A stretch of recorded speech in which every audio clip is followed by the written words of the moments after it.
Hello and welcome to today's presentation. We're here today to share some information and to answer all your questions about residential housing at WWU. Today's presentation is part of a series of workshops designed to help you feel prepared and ready to start your college adventure at WallaWallaU University. My name is Trevor Conklin and I'm the Associate Vice President for Marketing and Enrollment Services. I'm here to introduce our subject experts and help answer any questions that you may have. Today, I've asked John Nickel, our Director of Residential Life and Housing, to talk to us about what new students need to know about living in the residence halls at WWU. We also have with us today two WWU students who have offered to share their experiences of actually living in the residence halls and give you some tips and tricks that they've learned by taking advantage of the unique experiences that come with living in our residence halls. At any time during this presentation, if you have a question, you can ask it by typing it in the chat box. We will get to all of your questions at the end of this presentation, which should take roughly about 30 minutes. If you'd like to download the slides that we'll be covering in this presentation, you can download them through the link in the panel on the right side of your screen. Under the file section, you can get them. All right, John, I'll pass this to you in just a minute. But first, in the context of what we're talking about today, I want to share a clip that helps to illustrate what life is like at WWU. It's about the people you'll meet and the interests you'll discover while you're here with us.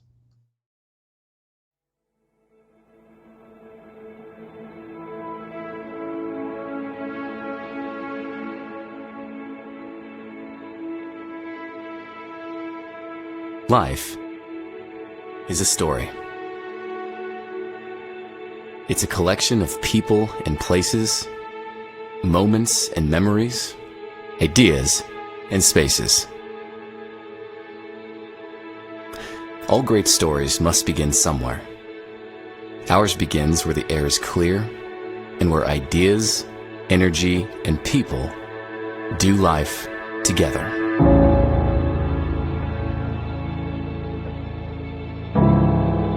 Each chapter of our story is shaped by those we choose to do life with.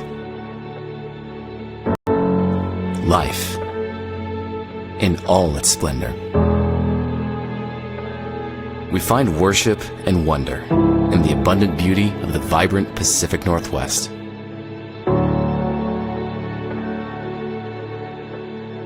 And savor the warmth and energy of a small college town.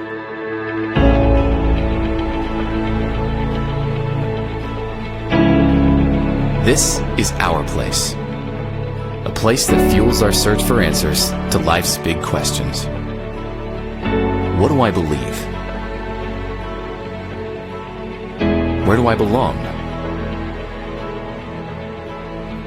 Who will I become?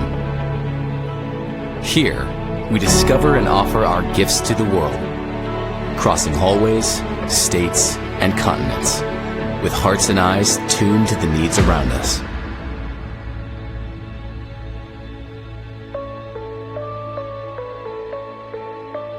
Here, we celebrate the true, the beautiful, the divine.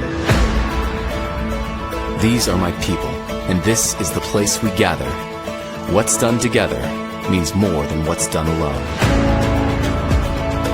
Swerving, curving, scaling, soaring, exploring, performing, creating, innovating. Love and friendship here, sometimes unexpectedly. Here, we find ourselves known, seen, understood, welcomed.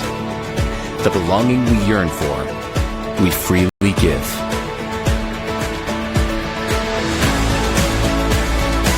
Here, in the middle of nowhere, we find fellow travelers on the road to everywhere. This is life together. This is life.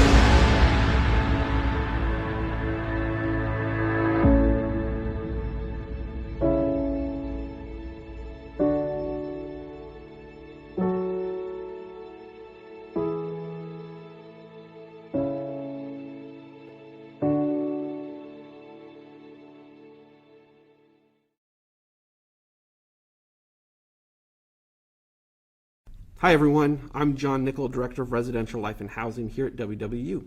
It's my job to oversee the residential life experience on our campus. If there's anything that is unclear as I go along, be sure to ask for clarifications in the chat. My goal is to make sure that you feel confident about what your everyday life is going to look like in housing. You can see the location of our 3 residence halls marked on this map. We refer to ourselves as a residential campus because most of our students live in university-owned housing. We believe in living life together like you saw in the video, and we have a live-in requirement until students are 22 or have senior standing. Of course, there are exceptions to this. For example, if you are living with your parents, grandparents, or a direct aunt or uncle, defined as a sibling of one of your parents, you can submit documentation to live off campus. But we generally have fewer than 20 freshmen living outside the residence halls. This gives you the chance to be part of a vibrant, active, and close community. So, let's talk about the residence halls themselves. There's 1 hall for the men and 2 halls for women. Foreman and Conard are the women's residence halls. Conard houses most of the incoming residents, while most returning residents live in Foreman. These 2 halls are connected by a breezeway, and the main entrance for both halls is in Foreman. We have several kitchens, 13 laundry rooms, and a fitness center. There are community bathrooms and showers on each hall, and all halls have study spaces. We have 3 different room dimensions in the women's halls. Conard South has rooms that are 12 by 15 feet, Conard North rooms are 10 by 16 feet, and Foreman Hall rooms are 12 by 18 feet. Sittner Hall is the residence hall for men and houses our incoming residents. Sittner Hall has a large laundry room, a study room, kitchen and community bathrooms, and showers. Sittner also has a large fitness center and an entertainment and study suite. In Sittner, most of the rooms range from 10 to 16 to 12 by 15 feet, but there are a variety of configurations. One great thing about all of our residence halls is that laundry is free. Use of washers and dryers is included in the rent, so you don't have to save up your quarters. Yes, free laundry is a wonderful part of residence hall life. We have front-loading, energy-efficient washers, so be sure to bring high-efficiency laundry detergent for them. I want to show you a few photos of residence hall rooms so you can get an idea of what they look like. You can get pretty creative with what you do in terms of arranging and decoration. I've seen some pretty awesome setups. We provide a bunk bed, 2 desk spaces and chairs, shelves, 2 closets, and 2 sets of dressers. All the rooms have window blinds, a sink, and a mirror. Some furnishings vary room to room across the residence halls, such as the type of built-ins. If you have questions about rooms, ask your questions in the chat and we'll answer them at the end of the presentation or send more specific follow-up to you via email. When you're shopping for room decor and supplies, one thing to keep in mind is that all of the beds need extra long twin sheets. Not the regular size twin sheets. Yes, excellent reminder on XL sheets. There are also a few other particulars to keep in mind when you're buying items for your room. We recommend that you limit the items you bring and err on the side of necessity to enhance your move-in experience. You can always bring more items back after the long holiday break. You can bring a refrigerator up to 4.5 cubic feet, and you're welcome to bring a microwave. You may have a power strip in your room, but it also must be grounded and have a surge protector and an on-off switch. Because of fire codes, extension cords are not allowed. Irons with automatic shutoffs are allowed, but you'll be asked to use the irons in the laundry room. There are a few things that we prohibit, and these are for the fire code and safety reasons. A good rule of thumb is don't bring anything that could start a fire or hurt someone. So anything that cooks food other than a microwave typically is not allowed. Also, IT wanted me to remind you to leave internet routers at home because we have access points in each of the rooms throughout the residence halls, and we don't want anything to interfere with the wireless access provided. Make sure that you do bring some cleaning supplies for your room. We will have some that's available, but it's best if you bring your own. That way you can ensure that you have it available for you. Switching gears a little bit, bringing a vehicle to campus is fine. Students who bring a vehicle to college will be assessed a $45 vehicle registration fee. You must register your vehicle with campus security when checking in at Village Housing or the residence halls. As we have an easily walkable campus, we ask our students living in the residence halls to only park in their designated parking lots. Speaking of campus security, parents always ask me how they can know if there's an emergency on campus. Do you want to talk about our emergency alert system? All of our students are automatically enrolled in the OmniAlert system. In an emergency or a situation that needs a timely alert, students will receive these alerts via text messages and emails. Parents are able to opt in to also receive the alerts by providing their contact info online. They'll receive the same messages as our students. I suggest everyone log into campus emergency systems and double check that your cell number and email are accurate. Now, John, one of my absolute favorite things to talk about is food. And that, of course, means the cafeteria on campus, of which I regularly dine at during the school year. John, can you talk a little bit about meal plans for students living in the residence halls? All students living in the residence halls are required to have a meal plan with our dining services. Students have 6 options so they can choose the plan that fits their schedule. Switching gears a little bit, another question that I hear quite a bit from students is about residence hall curfews. Can you explain how that works for students living in the res halls? All students living in the residence halls have a curfew, but the time is dependent on the student's age and class standing. And if you are planning on being gone overnight, you will need to fill out a leave request and get it approved before you leave. Between night check and the leave request, this allows a safety awareness and a check-in once every 24 hours. Another thing I'd like to mention about residence hall life is our opportunities for worshiping together. Every week, we will host 2 worship options in the residence halls. One is put on by AGA or OPS, which we'll talk about later, our residence hall clubs that will be hosting programming through the quarter as well. And the other is a hall worship, which is facilitated by the resident assistants on each hall. The chaplain's office on campus also provides an opportunity for worship every other day of the week as well. Within the residence halls, students are required to get 16 credits during the regular class session, so before a review week, those would need to be completed. Thanks, John. John, you also mentioned something about RAs earlier. Can you cover a little bit about who and what an RA is and what their responsibilities look like? Yes. The official title is resident assistant, and they are commonly known as RAs. Each RA or team of RAs are assigned to a hall. They are here for the support and safety of each of our residents. Their training includes fire safety, mental health, conflict resolution, spiritual mentorship, conflict management, and how to access campus resources such as counseling services, disability support services, IT, security, work orders, and such.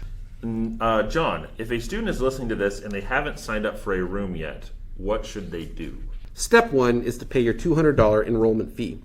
Next, complete a residence hall housing application. If you already have a roommate in mind, you can request them during this step, as long as the person you've selected also completes their housing application and requests you as well. Then you'll be matched as roommates. You can start this process at wallawalla.edu/housing. Once your enrollment fee is paid, your roommate is confirmed, and your room is assigned, we will send you an email with details about your room and roommate. Be sure you're checking your WWU email for this information. We will start allowing students to move in on that Sunday for Jumpstart students. If you're traveling from 400 plus miles away, you can submit the early arrival request form located on the housing website. All students must make a move-in appointment. You can sign up for a move-in appointment at wallawalla.edu/housing. Things to expect when you arrive on campus to move in. You'll be sent a detailed version of this as we get closer to the date, so this is just an overview, but you'll have a designated check-in area depending on your housing. An RA will greet you and help you complete the move-in documents. When you're making plans to come and go from the residence halls during the rest of the year, keep in mind that while we are open through most of the school year, but we do close through Christmas break. So from noon on Friday after finals through Friday noon before classes start, the residence halls are closed. You can find the dates for all of our vacations on our calendar at wallawalla.edu/calendar. Before we wrap this up, will you briefly mention some of the other housing options that are available for older students, typically those with senior academic status or 22 years old and up, or those who are married or have children?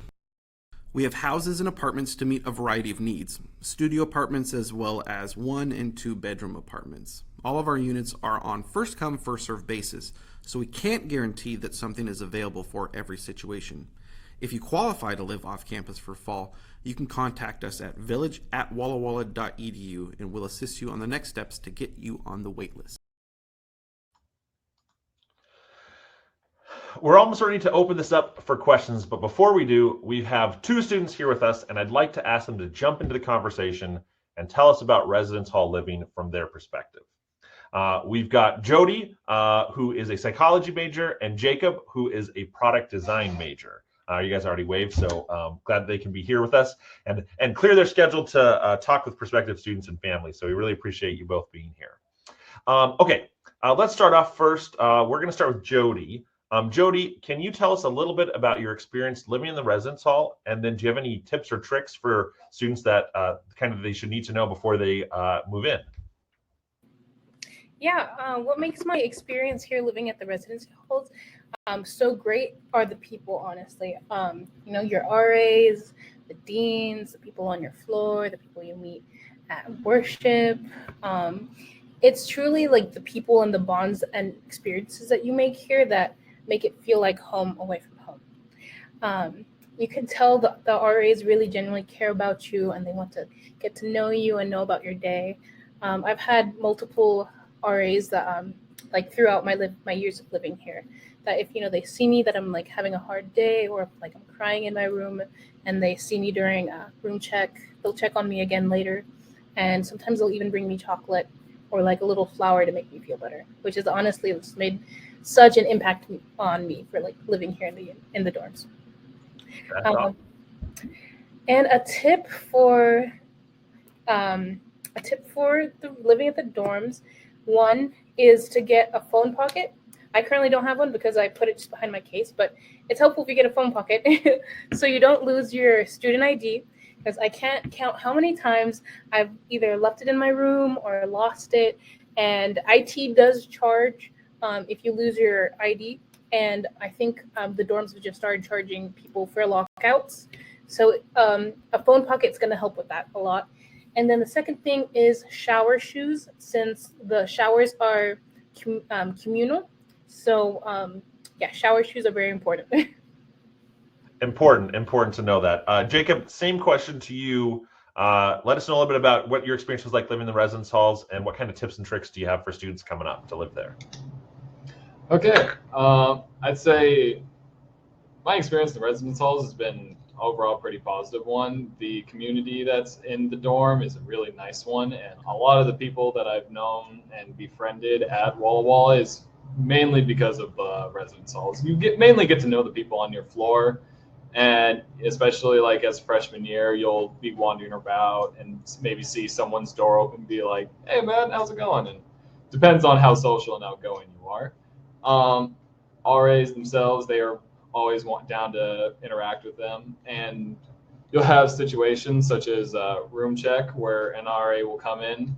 One time, me and my friends are playing Smash Brothers, and the RA comes in. He sees us playing. One of us is like, "Hey, you want to join in for a round?" And I could tell he kept looking at his watch, and he's just like, "I need to finish." But then he like kept looking back at the TV, and he eventually gave in. He was late to room check, or like to finish room check, but he had a blast.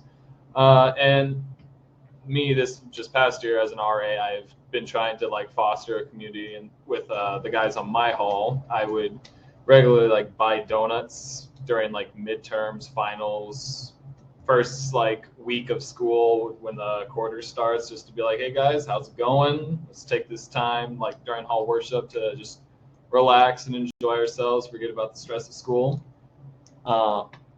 If we were to go to like tips, I have like two ones. The first one is do your laundry any day but the weekend. Like it's not a good idea. If you do it like Friday, Saturday, Sunday, especially in the evenings, that's when everyone wants to do their laundry. You'll get there and there'll be just like maybe, if you're lucky, someone in open washer, maybe one. But like I definitely went there, had to wait like half an hour for one to finish, and then likewise I'm like, well, the dryer's going, let me go do some studying while I wait like the 40 minutes for it to finish. I think I was like, timer goes off, I waited like 5 more minutes, come back, some other guy sees my dryer's done, he takes it out, just put it on top of the dryer, and he's just like, and I'm like, yep, I definitely lost a sock in that pile now, I can already tell. And I think my second tip would be to, if you can, like find some time to go outside, get away from the dorm, because it's a great community and a fun time. But when you're in a room with your roommate for like long periods of time throughout the year, especially during like stressful times such as finals, it's sometimes you'll need a moment just to be like, I need time away, place to myself, something like that. And so it can be really helpful just to go outside and just find someplace relaxing to get out of the atmosphere. Maybe get a place to yourself. Great. Those were great tips. Really appreciate you sharing them with everybody. Okay, let's move a little bit away from the residence hall, but something that I think is very near and dear to many students' hearts. I know it is to mine. Let's talk a little bit about the cafeteria. So families and students always have questions about the cafeteria. In just a second, we'll start with Jacob since Jody, you started the last one. So Jacob, can you tell us a little bit about your thoughts about eating in the cafeteria, what you thought of the food, and then if you can share a cafeteria hack. So I'll go first before you go. I'll say my favorite cafeteria hack is that it's an all-you-can-eat system in the cafeteria, and they have a soda fountain and they also have an ice cream fountain. You put those together and you can make unlimited floats. So if you want a root beer float, you can do that. Or my personal favorite float is if you do their, I think, Fanta orange soda with vanilla ice cream. It's really good, really tasty. And the best part is it gets some bubbles on it and they turn like bright neon orange. So that's my favorite. It looks a little toxic, but it's pretty delicious. So you're welcome, world. That's my tip. All right, go for it, Jacob. I feel like I gotta try this Fanta combo. I would never have thought of it, but I'd say overall, it's a mostly positive experience in the cafeteria. Mostly, I'd say it's a positive, not mostly, but it's you go in at these specific times. Obviously, as I became more and more used to it, like you can take it for granted easily because they have a schedule of rotating. They try to throw some variety in, but I guess the nice thing about it is just you don't have to do your dishes. You go in, there's food ready for you. It's an all-you-can-eat buffet that's quite nice, and they have like their standards. So like there's usually always some pizza if you need to, if cereal, some vegetables. They have a salad bar, which my friends who go to the gym a lot more than I do are like, dude, I love the salad bar. And I'm like, yeah, I should probably go to it more. If I were to say, like, the trick that I usually do is I will, if they have brownies out, and I will, take the brownie, get the vanilla ice cream. If I'm lucky, there'll be some M&Ms to sprinkle on top, and I just love that combo. But you got to be careful because my freshman year, everyone warned us of what's called the freshman 15 because you'll take the all-you-can-eat buffet, the soda fountain, the pizza for granted. Don't let it get out of control. Yeah, important to balance out with some good health. Make sure you're doing things in moderation and getting outside and exercising would be good for sure. All right, Jody, you're up. Let us know a little bit about what your thoughts on the cafeteria are, and then what's a cafeteria hack you like.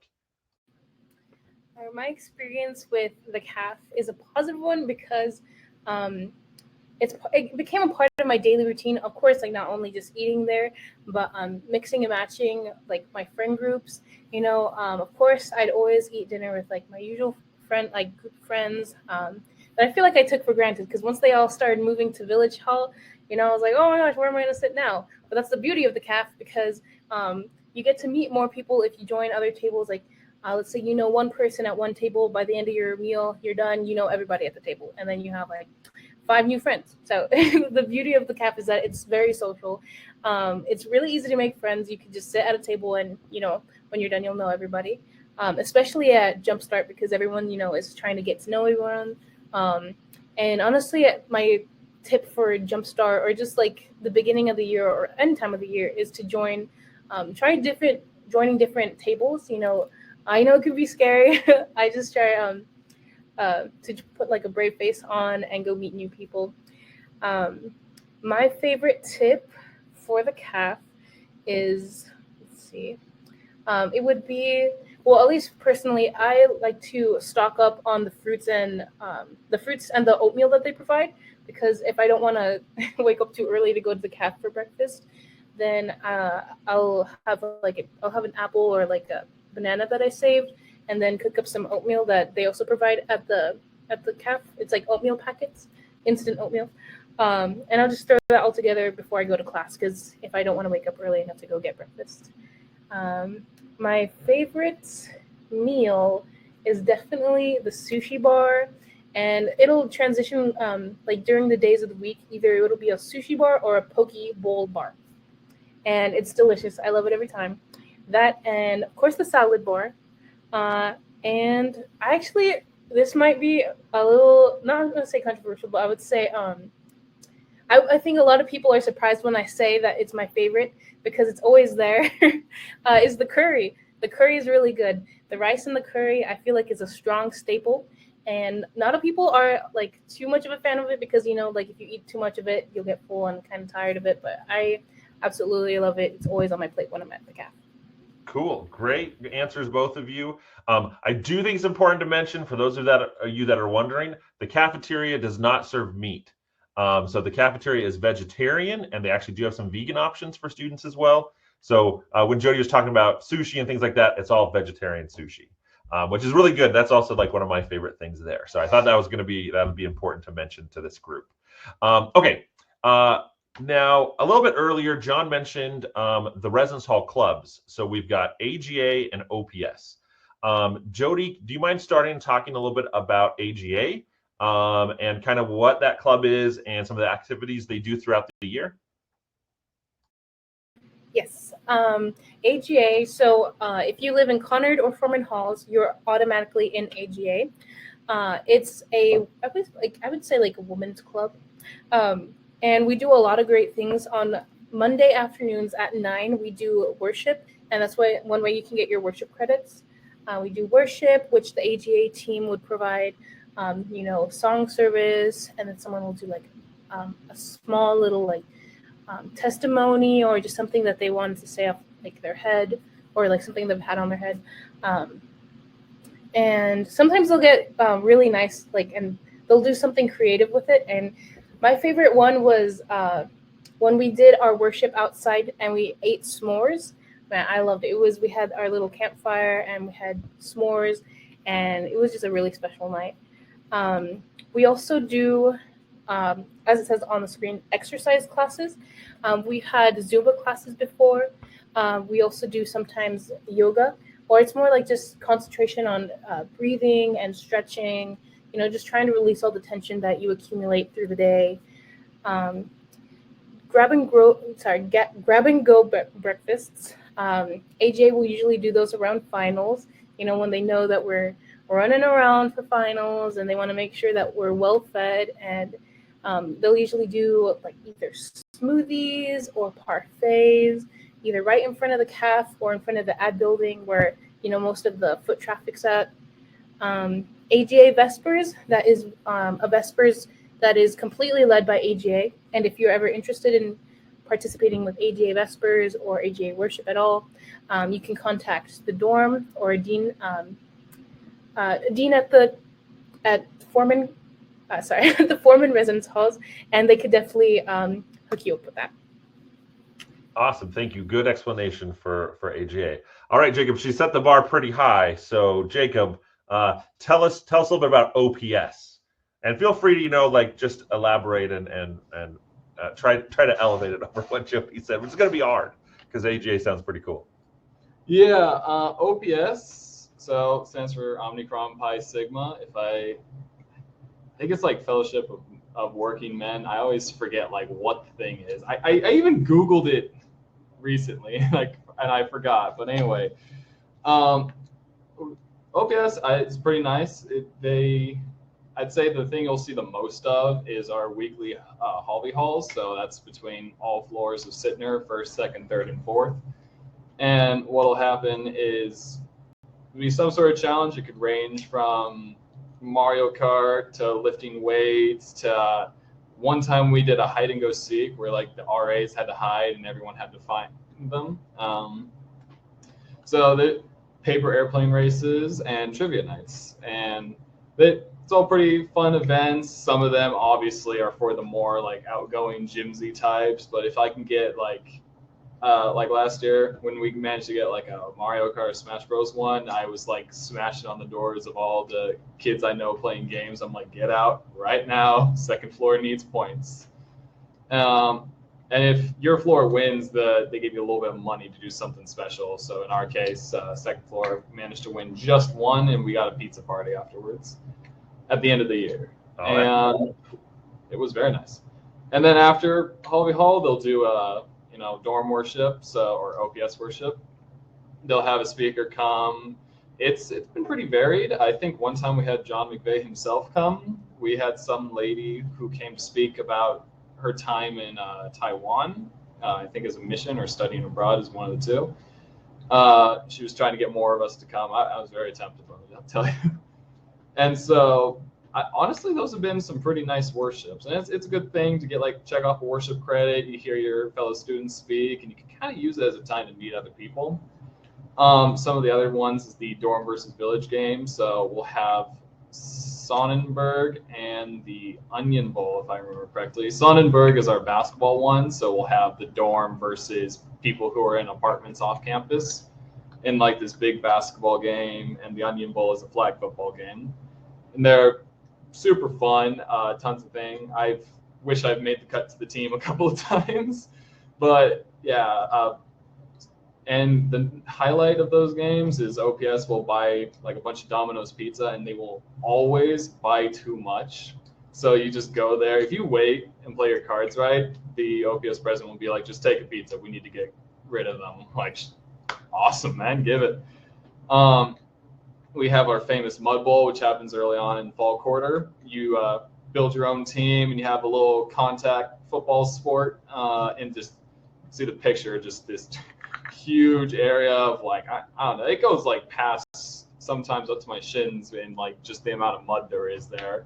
You if you're light, you're kind of at a disadvantage. Someone definitely picked me up and just smashed me into the ground one time, and I was just sitting there yep, this is my life.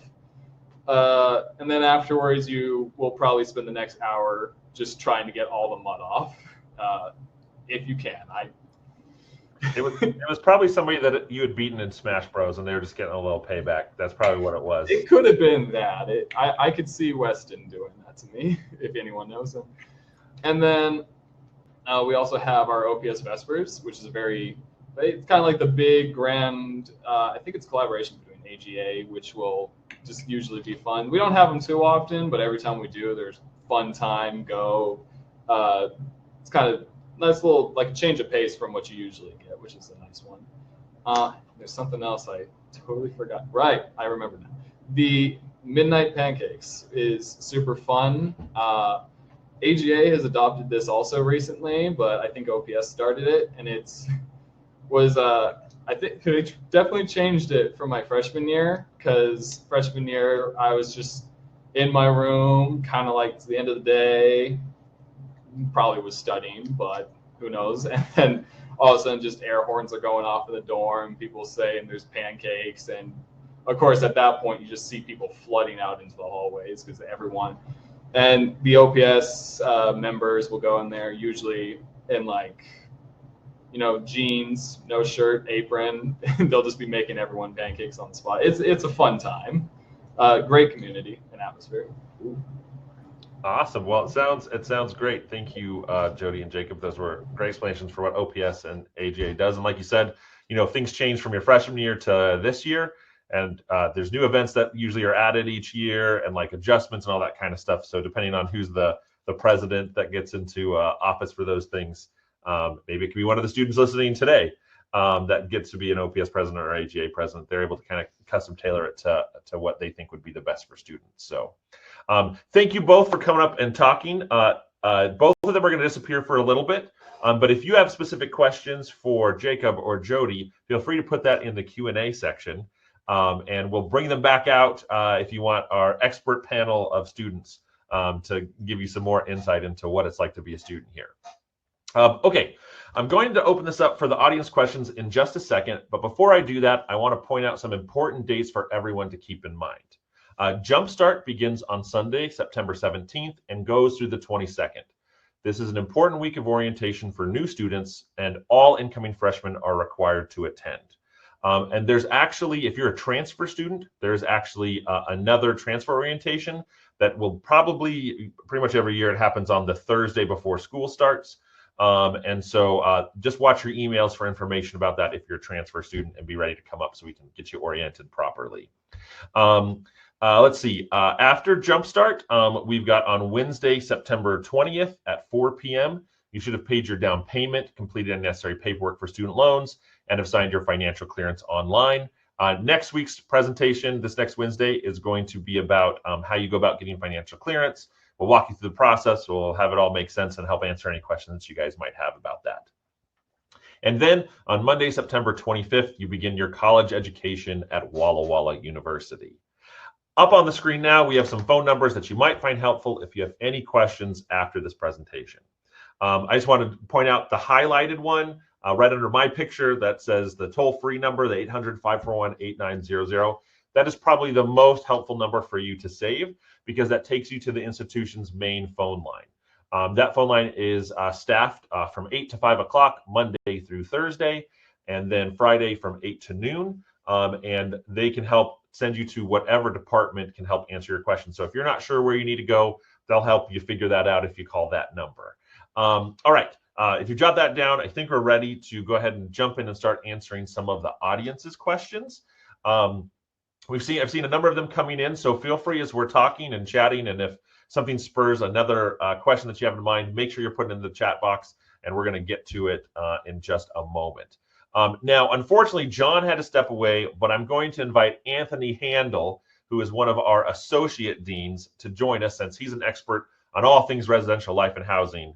And like I mentioned earlier, Jacob and Jody are kind of hanging out still if you have particular questions for them. And we're going to try to take this kind of round robin style, depending on the nature of the question. I'll try to throw it to who makes the most sense to get it. All right. First question, Anthony, is for you. And a student asks, can I live with my aunt who lives in the Tri-Cities? For those of you not familiar with the geographic region we're in, the Tri-Cities is about 50 miles away from Walla Walla University. And it's another like kind of the closest city area. And so, Anthony, what would you say to that student? Yeah, so while this scenario falls within some of the guidelines of living with an aunt or an uncle, it definitely falls outside of our parameters of living here locally and within driving distance. I think a situation like this is well outside what we would consider a safe location. 100 miles of round trip driving distance on a daily basis not only ends up costing a lot fuel-wise, but also the weather here can get really hazardous during the wintertime, ice storms and such, and make travel at such long distances really perilous.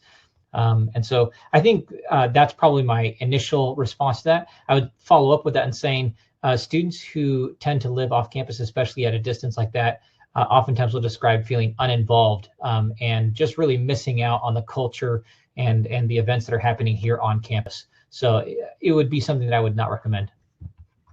Perfect. All right. This next question I'm going to actually give to Jacob. I hope that you guys can see that Jacob made a comment in the chat, and I'm not sure if you guys can see it or not, but if you couldn't, he just said that OPS stands for Loyal Fellow Workmen, is what the messaging was. And so he wanted to make sure to share that. But Jacob, this question is for you because I know it is one of your favorites. Are air fryers permitted in the residence hall? Number one question that came in at the very beginning, important to let students know. Jacob had just said he loves this question. So Jacob, are they allowed? Hit the audience with your answer. Okay.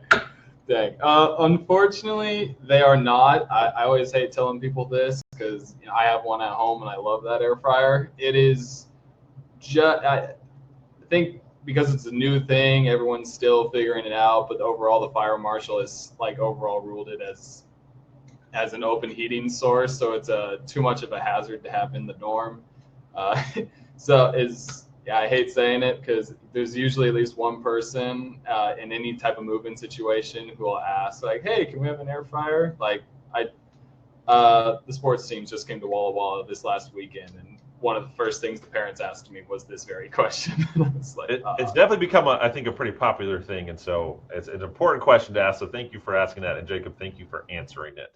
But as Jacob mentioned, we're trying to make sure we follow what the fire marshals tell us, what are fire hazards, et cetera. So at this time, it sounds like that's a no-go. But maybe if technology gets better and they kind of lose some of those heating elements, maybe they can figure something out in the future. But as of this fall, gonna have to leave your air fryer at home.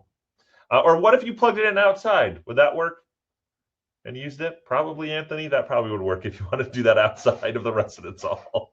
Find a random outlet and plug it in and cook your food on the street. Usually what we find is it doesn't stay outside. Yeah, especially sometime around February. Yeah, when it gets a little bit colder. Okay, moving right along. Here's a question, Anthony, you're going to answer if you can. For roommate selection, is it necessary that both students must be in the same year, or can one be a freshman and the other one a junior? That's a great question. We really try to encourage a sense of community in the residence halls, and we try not to put any sort of restrictions like that, and basically try to encourage students to collaborate, make friends with people that are outside of their major, their sports team, their social friend group, as a way to create a sense of togetherness there. So yeah, absolutely. You've got sometimes it's an older brother that you want to hang out with, older sister that you're wanting to room with. Sometimes just your best friend graduated 2 years ahead of you, but we always want to encourage that, and so we let students select roommates that will challenge them, but also be people they have good community with. Great. All right, Anthony. This one's a bit of a deep cut. We're going to see if you've got it in the front of your memory. Can you revisit the credit requirements to live inside the dorm? I guess, or to live off, right? Because if you're under a certain amount, you can live off campus. If you don't know, I actually have the answer. I'm going to go, what is 135? 135 is correct. I didn't know that off the top of my head. I actually, when the question came in, I looked it up. So I didn't know it beforehand, and you knew it, so congrats. You got that. That's why you're the expert. Okay, so 135 credits. If you've got over that, then you can live off campus, correct? Or 22 years old, right? Or senior status, I guess, right? Those three items. That's how that works, which is usually that 135 credits. Okay, next question is, what are flex dollars? Jody, I think you answered this in an earlier presentation. Can you mention what flex dollars are? Yeah. So when you're choosing your meal plan, it gives you an option of, for example, let's say like the silver plan, like the original one without the flex dollars, and then a choice with the silver plan and the flex dollars. So what those flex dollars are is money set aside for the SAC. I'm not sure. Do you know the acronym for SAC? I think it's Student Activity Center. Yes. Student Activity Center. Student Activity Center. And basically it's like I wouldn't so much call it like a restaurant, but maybe like a mini restaurant for students under the CAF, where they sell burgers, they sell mozzarella sticks, smoothies, burritos, and I believe also like chips and drinks. So it's just like a little small area where people can either study, just talk. There's a pool table, but that's where you spend your flex dollars at. And it's one thing that people love to do is like maybe they'll forget about their flex dollars, through the stress of the school year. And then at the end, they usually reset every quarter. So at the end of the quarter, everyone's running to the SAC to, just spend all their SAC dollars. You'll see everybody walking out with boxes full of, chips, drinks, burgers, like I was saying. So yeah, that's money set aside especially for the SAC. Great, thank you, appreciate that. And speaking of meal plans, like we usually get a lot of questions about like what meal plans should my student do. I'm not sure because we've got a couple different options where you've got just the straight meal plans and you've got meal plans with flex, all that kind of stuff. What we recommend is usually go with the default amount for your fall quarter. That's a good kind of middle of the road amount for you to kind of see how much you're eating in the cafeteria. And when you move into the next quarter, for winter quarter, you can say like, oh, I want to eat there more, so I need to bump it up, or I want to eat there less. You can drop down your meals. And what's nice is the meal plan is based upon how many meals you believe you're going to be eating there per week. And so it's all you can eat when you go in. It's a great deal. And students are allowed to take stuff to go if they need to. They can walk in and ask for a to-go tray and take their food out with them. Okay. Keeping moving along with the questions. What is the web address for students to log in and check their emails? Great question. Let me tell you what I typically do. I go to the WallaWallaU main website. On the top, there's a search bar. To the right of that, there's 3 little squares. There's 9 squares in a little square pattern. You click on that, and under student, it has a link for email. And you go there, and you can log in to get your WallaWallaU University email address as long as you've set that up. So that's probably the easiest way, in my opinion, to get to the email. Use that way all the time. Anthony, do you have any other way that you do it, or is that what you typically do too? Or you can always set it up on your phone and all that kind of stuff. There's ways that you can do that makes it a lot easier for you as a student to make sure you're able to access that, so you don't have to always go to the website to log in for it.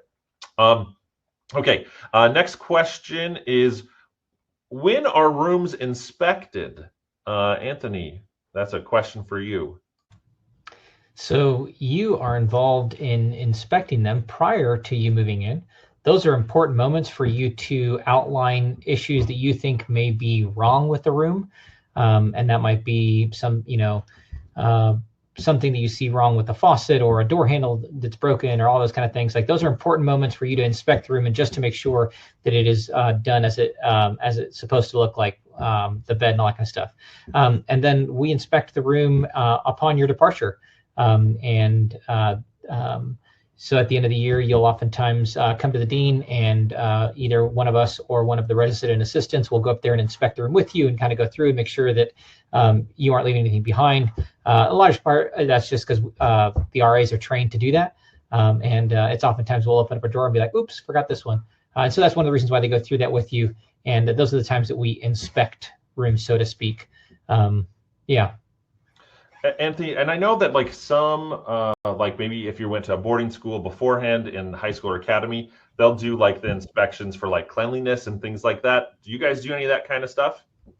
So there is no regular checking in on that, or, kind of like scheduled times that we're going to check in on that. It may be something that I come in to investigate if, a room starts to reek like trash. I'm going to come and pay a visit and provide some pro tips on how to clean that room and bring it back into good standing. So those are some of the reasons why I might choose to specifically check a room, but it isn't something that I'm going to do dorm wide and issue, grades on how clean it is or anything.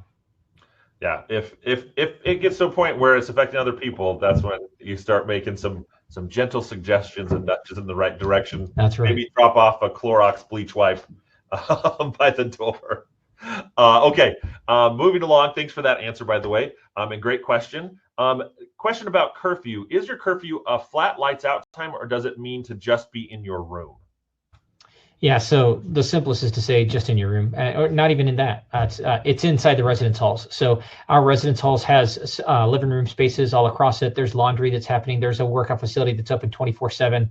And so kitchens are open and available to you. So there's a lot that can be done. There are students who say, man, I work best at, midnight to 2 o'clock, studying in X, Y, and Z room, and sure, go for it. That's important. What we're really trying to ask students to do is come back and check in.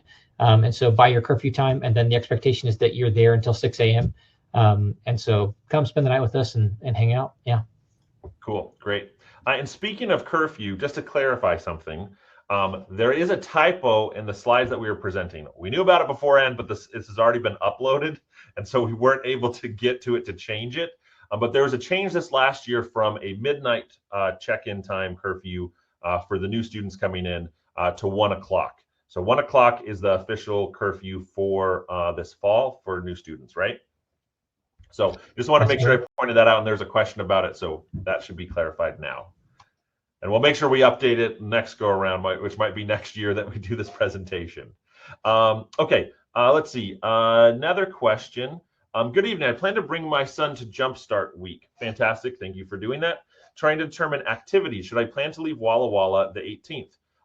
For parents that are coming up, technically everything that you would need to do will be completed on Sunday at probably about 1 or 1:30. If you have additional things that you want to like check in maybe with Student Financial Services, maybe you had some questions for them, you haven't gotten your financial clearance yet or something like that, you're welcome to stick around and come and talk with the departments, because we'll have some Sunday hours. But in terms of like things that you should be here, that'll be after the President's Luncheon on Sunday. That is kind of like your opportunity that you may depart if you'd like to. If you want to wait until Monday, you're welcome to do that too. Once Monday starts and like Sunday evening, students will be very, very busy with Jumpstart activities. And so they're going to be running pretty good with their schedules and all that kind of good stuff. So I'd say, if you want to leave on Monday, that's totally fine. You can wrap up anything on Sunday, and that would work. Really quick question that just came in about the curfew at 1 a.m. Is that for summer residence halls too? Yeah, so summer, same time. We try not to change it back and forth so that students don't get confused with which when. And so it corresponds with your year. And when you move to a different curfew, you move to a different curfew, and you keep that, whether it's summer or winter or springtime. And also, so you don't get confused, Anthony, and try to remember a bunch of different times every quarter. That would be confusing. Okay. Let's see. Another question. Is there a 24/7 urgent care or clinic on campus? Do you have the answer to that, Anthony? As in open 24/7, no. Accessible, yes. We do have, there's an urgent care that is available to you 24/7 at the local hospital that students can go and access. We do have a clinic on campus that is open to students, and students will oftentimes frequent there and spend time with the clinic staff there and connect with them. But yeah, that's what we have available. And something, since we're talking about urgent care, there's also an ER that's here in Walla Walla. It's about, 8-10 minutes away. That's St. Mary's. One of the things that's a requirement for students that are coming here in attendance is that they're supposed to have insurance that's covered and provided in the local community, because we want to make sure if there's an emergency situation they need to go, that they've got their insurance that covers them. So there'll actually be a question that's asked during your financial clearance process to make sure. So if you don't know, check with your insurance provider to make sure that the student is covered in the local area. That'll be important. And like you mentioned, they can use the university clinic as well during their operation hours that they're open. Okay, let's see. Next question. Are there any other heating products that are permitted besides microwaves in the residence hall? Yeah, slow cookers, rice cookers. Those are frequently used by students. Those are probably I would say, the most frequently used by students.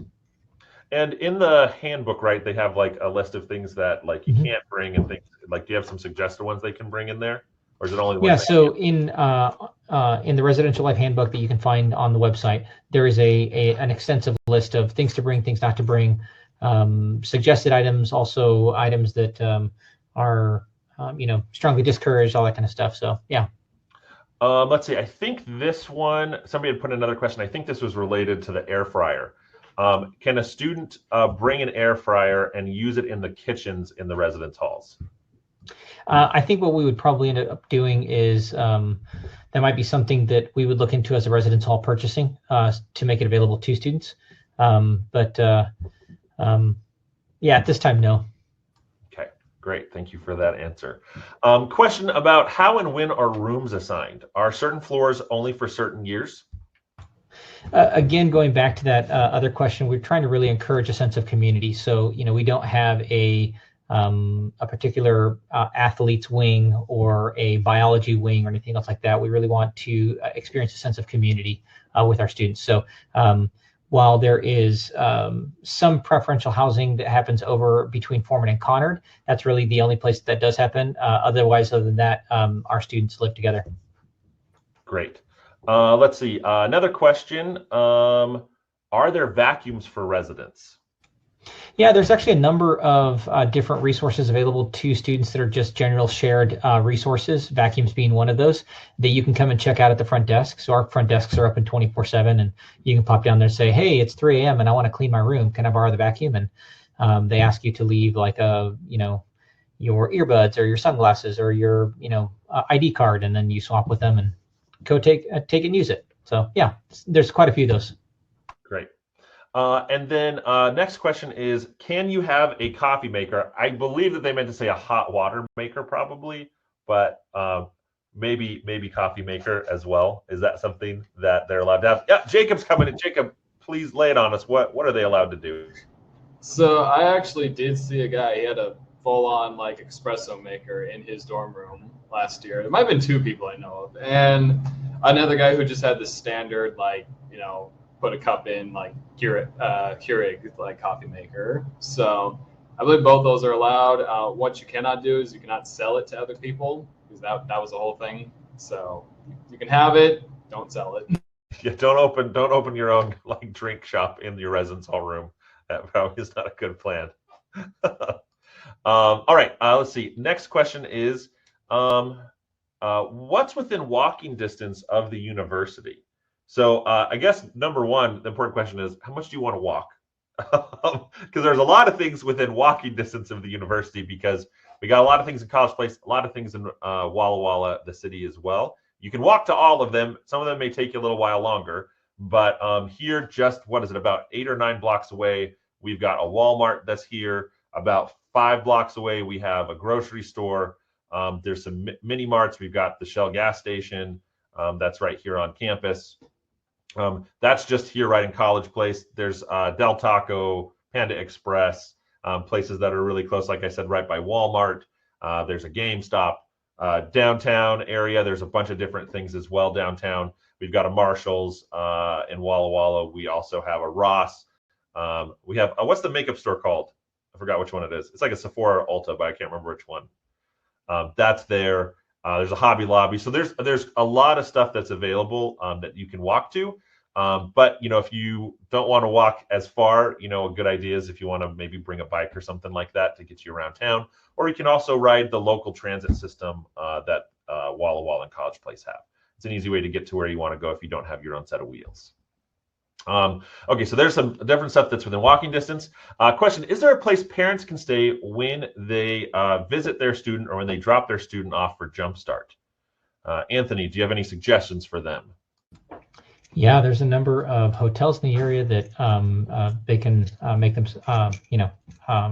come and go to. They're very nice hotels. They're within just a couple of minutes, 3 or 4 minutes of the university. Those are probably the ones that I hear parents staying with the most frequently. Trevor, anything else? We have a couple of like on-campus options, such as our alumni guest rooms, and then our university studios open now for public. I think they are. So there's a couple. I'll tell you that those ones usually fill up the fastest since they're on campus, and so you usually have to put in your request quite a bit in advance for them. Yeah, go ahead. RV parking. We have a lot of parents who will come and visit their child over a weekend, a particular weekend that, some sports events that happen or something like that, and stay in an RV. We have quite a few of those that come in for graduation that way too. So, if you have an RV, it's a great way to come and visit. Great. I totally forgot about the RV parking. That's really good. Thank you for bringing that up and reminding me.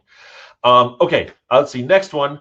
All right. This is, I don't know if you're going to know this one, Anthony. This is another one. We're going to test your knowledge. Can you clarify room dimensions of Conard South rooms? So on one place, we mentioned that it's a 12 by 15 foot room, but on the WWE website, it says 10 by 16. That could be 2 feet, another foot difference, which I know is important for ladies who are trying to figure out what all they can fit in the residence hall room. Do you know which one is correct? One of them is. That I know. That you know. I want to say that the north side rooms are bigger, and the south side rooms have more closet. The south side rooms have more closet space. I think that's how the way it goes. Again, I would say if those 2 feet are really important to you, you're measuring out a carpet that you want to put down or something like that, please send an email to residencehalls@wallawalla.edu. Clarify that for us. I'll take a tape measure up there and measure them for you. I don't want to be wrong there, but I would say there are just those subtle differences between rooms. And if that is an important measurement that you need to know, send us an email for sure. Yeah. And is that residence halls all one word? All one word, correct. Residence halls. ENCE, not ENTS.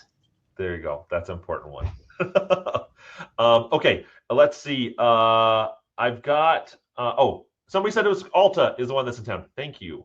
Thank you, audience member that knows your makeup stores. I appreciate it. Okay, a couple more questions. Are students allowed to use the Ethernet ports? Now, Jacob, you talked about Smash Bros, so it sounds like you are somewhat of a gamer. Can you tell us about the Ethernet ports, how the kind of internet in the residence halls works? Is it good quality? Is it fast enough for your needs? Okay. It varies because, when you have this many people and living in the same place, obviously at certain times the internet can have some hiccups. I would say so there's one Wi-Fi router in every room. If you're playing games, your best bet would probably hook up the Ethernet. That fixes usually a lot of things. And to if anyone is like trying to bring a console, that's also like the easiest way to connect it to the internet. Otherwise, you have to like email IT. So you can use the Ethernet for the most part. I mean, they work fine for me, but I'm also not like the most competitive guy. All right, good to know. Appreciate the information. All right, here's a question. This one, I think, if you're okay with it, Jody, I'm going to ask you to answer it if you're up for it. What are the rules for opposite gender visitors to the residence halls? Hi. So, at least for actually, it was for both dorms. If a visitor of the opposite gender is visiting, typically they're only allowed in the lobby area. If not, I believe the only exceptions would be when a student is moving in or out of the dorm. So if you're like, so if say you're a parent, like a father, and you're moving your daughter into the residence hall, you're allowed to help move them in. Yeah. And then as soon as you're finished, then you need to be out of the residence. But you have to make sure to check into the front desk at first. Yep. So check-in process is super important. Don't just walk in, make sure that you've gone through the process and we know who you are that's in there. Same would go for moms that are trying to check their sons into the men's residence hall. Okay, it looks like we're getting close to the end of the question and answer period. If you have a question we haven't answered yet, I've got two more currently. Feel free to put it in. I'm going to throw the last two. One, we're going to see test Anthony's skill, which so far he's batting 100 almost, I think. Is the $45 parking fee quarterly or yearly? I found an answer online, but Anthony, what do you think? I'm going to go with yearly. That is correct. See, it's batting 100. Okay, the next question, and possibly our last. Somebody asked if we can review the Jumpstart program. So I'm going to give you a quick synopsis of it. Basically, the Jumpstart program is designed to help brand new students get accustomed to what to expect while they're here in college. It's going to cover things on how to be a successful student. It's going to have opportunities for you to get to know new students, some social activities, some mixers. All that kind of stuff is going to be really helpful as you're trying to figure out and navigate the wonderful world of college. So it's a great way for you to kind of become accustomed to it. It's the week. The full week is the program. My office puts on some social events, and we have a lot of fun. It's a great time for Jumpstart, and the students seem to really enjoy it. And we find that it's helped them be more successful when they begin college. It looks like there's one more. Should student bring a printer, or are there places to easily print on campus? We do have computer labs. We do have printers there. If you want to make it as easy as possible for yourself, you can bring your own printer and hook it up. But if you don't want to do that, I think last I heard that students are allowed 100 pages of printer paper a quarter. If I remember right, Jacob or Jody, can you confirm that? Because it's your current students. Isn't it about 100 pages of printer paper a quarter that you have free access to? I'm pretty sure it's around 100. Around 100, somewhere around there. Okay, so that hasn't changed too much. Okay, thank you for that. And then let's see, got another question. Can you leave something that would be very cumbersome to take home every year in the residence hall over the summer? Oh, so like if you had a big fridge or something like that. Anthony, you want to answer that one and come back? Sure, yeah. We do have limited storage available to students that they can rent out a space here. All our residence halls have that. It's usually a first come, first served basis. It is a fair amount of storage, but we cannot store 400 people's items. And so, yeah, I don't think we've had a year yet where we've had to turn people away. Most of the time people take a lot of their stuff home, but we'll store people's fridges that can be cumbersome, their microwaves, and also some luggage and bins and stuff like that for a nominal fee. So, yeah.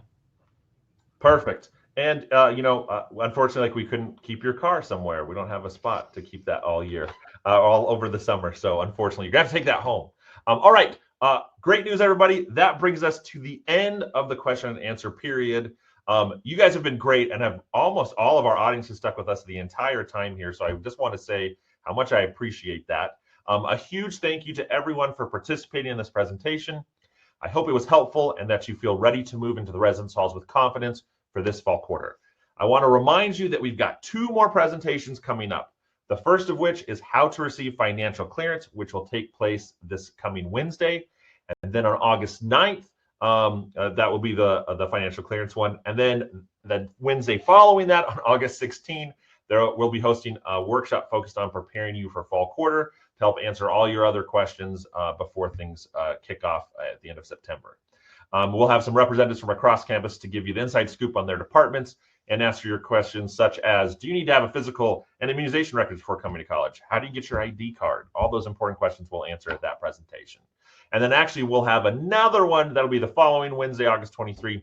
But that presentation is just for graduate students that are looking to pursue their master's degrees. So if you're an undergrad student, you don't need to worry about that.